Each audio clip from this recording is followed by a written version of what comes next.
dan kunci pintunya. Inilah saatnya kamar angker.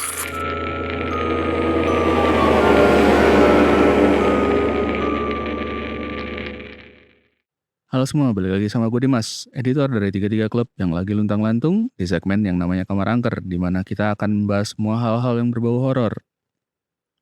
Apa kabar nih semua? Pada mau kemana liburan panjang ini? Gue sih pengen urbex sebenernya ya. Buat yang nggak tahu urbex itu kependekan dari Urban Explorer ya. Pergi-pergi ke tempat yang ditinggalin gitu. Nah, gue pengen ke rumah-rumah yang ditinggalin orang pas mudik, terus ya minjem 100-200 lah dari laci. Itu mah namanya maling. Oh gitu ya? Gak boleh dong. Nggak boleh lah goblok. Oh, oke lah gak jadi. Anyway, sekarang kita akan ngobrolin film yang kayaknya pas gue tayangin video ini udah nggak ada di bioskop. Cepet banget dituruninnya, sekejap doang. Judulnya adalah Ronggeng Kematian. Film ini diadaptasi dari cerita buku yang ditulis sama Arumi E yang berjudul Ronggeng Pembalasan Sulastri. Jadi jujur ya, hal terkeren di film ini bagi gue adalah film ini berhasil mempersuasi gue buat baca novelnya. Karena sepanjang film gue terus-terusan ngebatin, masa sih ceritanya absurd gini? Gitu. Filmnya sendiri disutradarai sama Mas Ferdi Sulaiman yang sebenarnya sering melanglang buana di industri film tapi nggak pernah jadi sutradara. Baru kali ini doang setahu gue. Jadi tanpa basa-basi lagi, gue kasih warning dulu bahwa setelah batas ini berikutnya adalah spoiler ya. Buat yang nggak mau di spoiler silahkan pergi, buat yang suka-suka aja di spoiler, hayulah kita kemon. Sinopsis dari film ini kira-kira begini. Cerita dibuka dengan seorang perempuan muda bernama Larasati yang diperankan oleh Claresta Taufan Kusumarina yang baru lulus sekolah menengah atas. Suatu hari ia menemukan selendang penari ronggeng yang memiliki kekuatan magis. Saking magisnya, selendang ini ketika dipakai menari juga akan menghasilkan suara gamelannya. Seperti yang terlihat waktu digunakan Larasati pertama kali di hadapan ibu dari Sulastri. Nggak percaya? Coba cek aja sih nih. Kan gak ada pemain gamelannya. Cuma ada anak-anak murid tari. Dan gue sangat yakin belum ada yang menciptakan beatbox gamelannya. Ronggeng menjadi kesenian yang begitu sakral dan aset kebanggaan desa Mangunsari. Namun, tarian itu sempat meninggalkan suatu misteri beberapa tahun lalu. Misteri ini berkaitan dengan kematian tragis seorang penari ronggeng bernama Sulastri. Seorang apa satu-satunya? Gue nggak tahu deh, kayak satu-satunya tahu. Diperankan oleh Cindy Nirmala yang entah kenapa mbaknya nyaman banget peran jadi setan ya. Padahal cakep. Kematian itu menjadi suatu misteri karena jenazah Sulastri juga hilang setelah tewas. Padahal ya sebenarnya warganya nggak tahu-tahu amat Sulastrinya kemana. Dan apakah memang sudah meninggal atau belum? Nggak tahu ya kalau di bukunya ditunjukin, tapi di film ini nggak ada satu orang pun yang sadar Sulastri meninggal. Hilang iya, mereka taunya Sulastri hilang. Cerita kemudian beralih menampilkan 4 pemuda sekaligus mahasiswa, mahasiswa udah lulus anjir, bernama Adit yang diperankan oleh Revaldo, Ricky yang diperankan oleh Krishna Baharudin, Yudi yang diperankan oleh Dito Darmawan, dan Aksan yang namanya mirip dikit sama pemerannya, Alan Dastan. Aksan, mirip kan? Mereka adalah mahasiswa yang pernah KKN di Desa Mangunsari. Saat menjalankan program kerja, para mahasiswa tersebut membuat kincir angin untuk keperluan irigasi Desa Mangunsari. Suatu hari, keempat pemuda itu diundang oleh warga untuk kembali ke Mangunsari. Adit dan kawan-kawan semula menganggap undangan ini sebagai ajang perayaan dan apresiasi atas kincir angin yang telah dibuat. Namun ekspektasi itu ternyata berbalik jadi pengalaman menakutkan.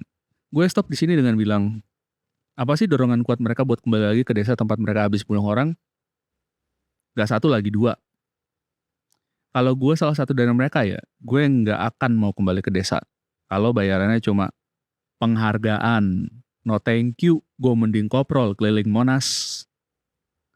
Karena gini, gimana kalau ternyata warga lokal tersebut udah nemu petunjuk kuat kalau gue dan teman-teman gue pelaku penghilangan Sulastri? Ya tentu aja manusia normal manapun secara mudah bisa menalar kalau Sulastri habis nari di rumah singgah kemudian ngilang, berikut beserta pemuda-pemudanya besok harinya. Dan kalau orang-orang tersebut kemudian berhasil dilacak keberadaannya sementara Sulastri tetap nggak ketemu, well yang tetap nggak bisa menghubungkan hilangnya Sulastri sama 4 pemuda itu tiba-tiba minget paling cuma Wongso yang diperankan sama Alfandi Suryo. Dan emang bener sih, plotnya memang begitu. Sebenarnya semua orang desa itu udah tahu kalau mereka berempat yang menghilangkan Sulastri, kecuali Wongso ya. Karena ternyata dia udah meninggal. Mereka bertemu Larasati yang sudah dirasuki hantu Sulastri. Hantu ronggeng itu juga membawa teror hingga nyawa Adit, Ricky, Yudi, dan Aksan menjadi terancam. Keempat pemuda tersebut harus mencari cara tercepat untuk dapat kabur dari Mangunsari.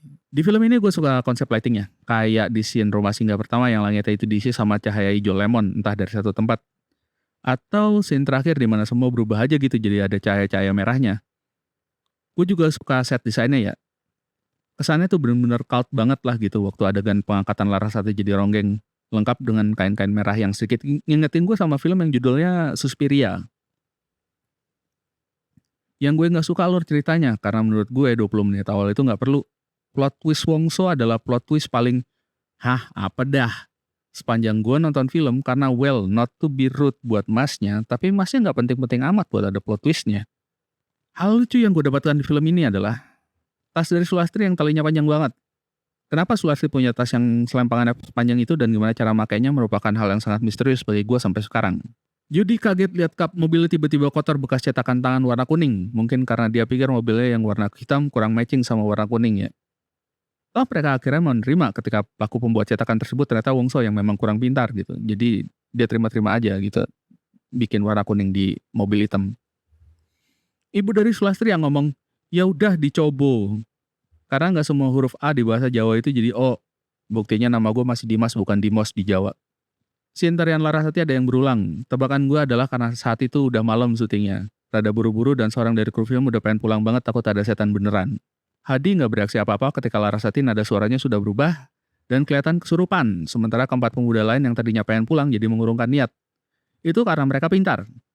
Tidak baik menyanggah atau mengganggu cewek yang lagi kesel, apalagi kalau dia kesurupan cewek lain yang sama keselnya. Sulastri yang tak sadarkan diri akhirnya diletakkan tertungkup menghadap air semalaman dan masih hidup ketika hendak dibuang ke sumur. Bikin gue percaya kalau Sulastri adalah mutan X-Men yang bisa bernafas menggunakan insang. Dan hal yang paling ultimate adalah kenapa muka ibu Larasati yang tadinya rusak di satu sisi mendadak mulus kembali. Tebakan gue adalah ibu dari Larasati mendapatkan uang yang cukup banyak dari menjual anak gadisnya menjadi penari ronggeng dan secara sembunyi-sembunyi pergi ke Jakarta untuk bedah plastik di Dr. Tompi. Mungkin ketika ditanya orang desa, dia ngebales, oh, cuma banyak minum air putih kok Jeng. Gue rasa cukup ya, segitu dulu aja. Ketemu lagi di video berikutnya ya. Bye. Jump scare. Like and subscribe ya.